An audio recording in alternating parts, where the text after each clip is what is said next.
ito yung cause ng pananakit ng likod mo. Spine. So, etong muscle na to, nakadikit yan dito sa harap. Dito yan, papunta yan sa may hips. Itong muscle na to.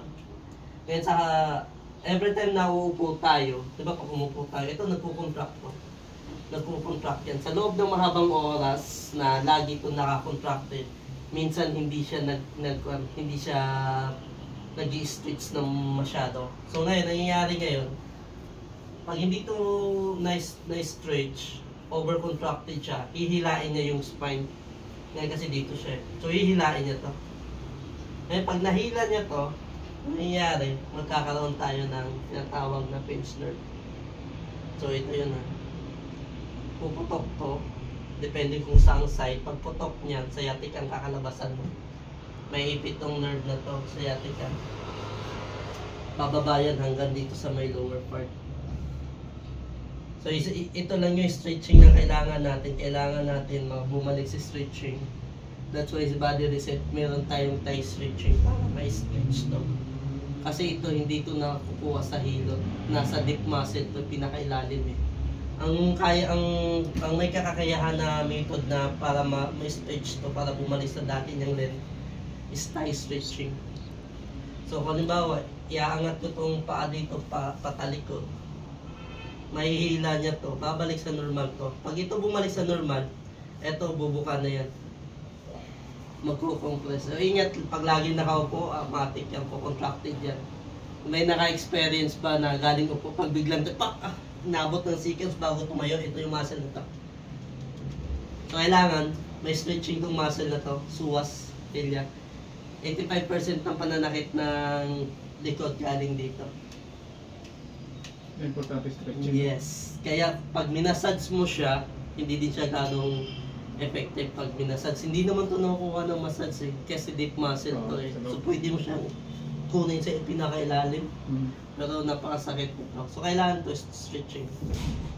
So pansinin nyo yung mga taong may masakit na likod. Pag pinaganon mo, hindi maangat yung, pag nakahiga, paangat mo yung paa na hindi na kaya mo paangat. Kasi ito contracted to eh. Pero ang gagawin mo ngayon, hihilain mo yun. Hindi ba, nakadapas na. Kunin mo yung isang paa, ito yung paa. Kunin mo ito, gano'n mo.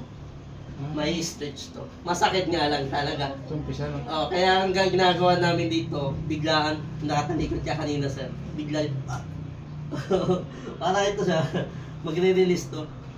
Nung maramdaman sa may oxygen namin. Oo. Oh, ito lang naman kailangan to, kaya lagi kayo nahapan yung lagi sinasabi na kaya gano'n. Kasi ito siya na-stretch to pag ganun movement, ganun position. Parang bukbatahin mo. Diba, nakadapa to dito ka. Hilain mo siya. Na-stretch yung muscle na yan. So ito lang naman talaga yung pinaka-worst na, nanggagaling na sakit sa likod.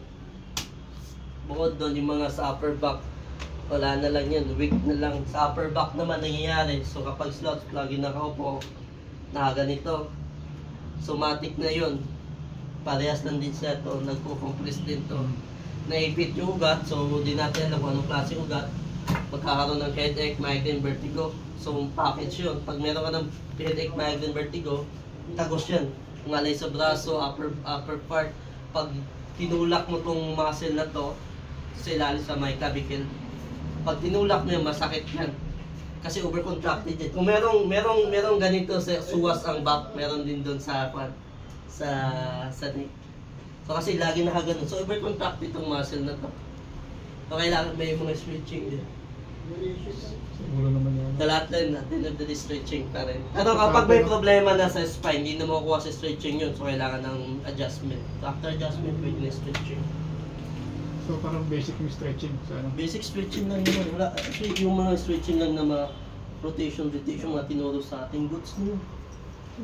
Elementary pa yun, tinuro na yun eh. Talagang matigas lang tayo. Pero hindi yung Hindi natin alam yung benefits talaga, stretching lang talaga. Yung mga ganito. Eto, nakuha to, na-stretch to pag ganito lang tayo. Na-stretch to eh. Pero simpleng bagay pero hindi natin magawa. Siyempre, Pinoy tayo. Hindi natin magawa. Hindi tayo susunod doon. Siyempre, Pinoy tayo. Kung dito sasakit, hindi tayo pupunta sa mga bonseta. Ganun yun eh. Okay. Siyempre, Pinoy tayo. Pag di sasakit, di tayo mag-i-stretching. Ganun lang naman yun eh. Dapat maging regular activity. No? So kaya kailangan sasakit Pag mo isa to, sa hindi. umaga, Pag once stretching. na nakaupo kayo lagi, matik may stretching dapat after ng work. Kasi ito hindi to magkakaroon. Hindi naman to magko-contract kung halimbawa months, weeks. Hindi to. It takes years talaga. Minsan dekada para mag-contract to. Pinakamalala na talaga, 10 years na lagi nakaupo yun. Tapos Dali hindi ka ka dito. nag-stretching na no? Oo. Kaya nangyayari kadalasan pananakit ng likod nangyayari sa matanda. Kasi hindi pa naman kasi para magkaroon ka ng ganitong problem, it takes years talaga, 10 years, mga ganun, dekada talaga, na lagi mo siyang ginagawa. Mga bata, wala naman gano'ng upong bata lagi, so wala naman trabaho gano'n. Sabihin na sa mga bata, mangyayari to. Malayba na lang, tumatik, na aksidente na nadapa, or natukod, or ano ba yan, na-slide, doon lang yun, pero saglit lang pag tinanggal. Pero kapag ang causes galing sa pagkuko na mahabang panahon, kailangan to ng Yung daming mga, session. yung mga mananahi, ano? Mananahi, office worker. Di ba? Pag yung period na nagkakaindan na sila. Sakit yun. So, dito, dami na ano. Kaya ang market namin dito, yung mga tao nakaupo. Lagi. Kasi lagi hindi nila alam to eh. Kahit i-explain ko lagi. Ang dami nag-i-explain nito pero walang kusunada. Kasi hindi nila alam na meron sila nito. Noon lang, nararamdaman nila pag nagtutok namin, nag-speaker kami. Na ito pala yung cause ng pananakit ng likod nila. Pananakit ng, ito pala yung cause ng pananakit ng headache, migraine, vertigo.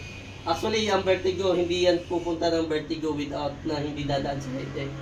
So, dalawang reason sa pananakit ng ulo, like headache, migraine, vertigo, possible na nagkakaroon ng low gravity dahil malapot, hindi gaano nagtutubig, kaya hirap umakyat papunta sa utak yung dugo. Or possible naman, naipit dito sa may cervical part yung ugat, kaya walang tumatagos dito sa ulo na dugo, or mayroon mang konti, kaya nananakit to.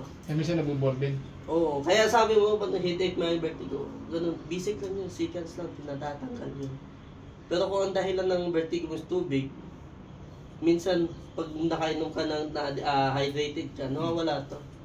Tayo nyo, pag walang water, masakit ulo yun. Oo. Lalo na pag walang pera, times 2 pa na nakit.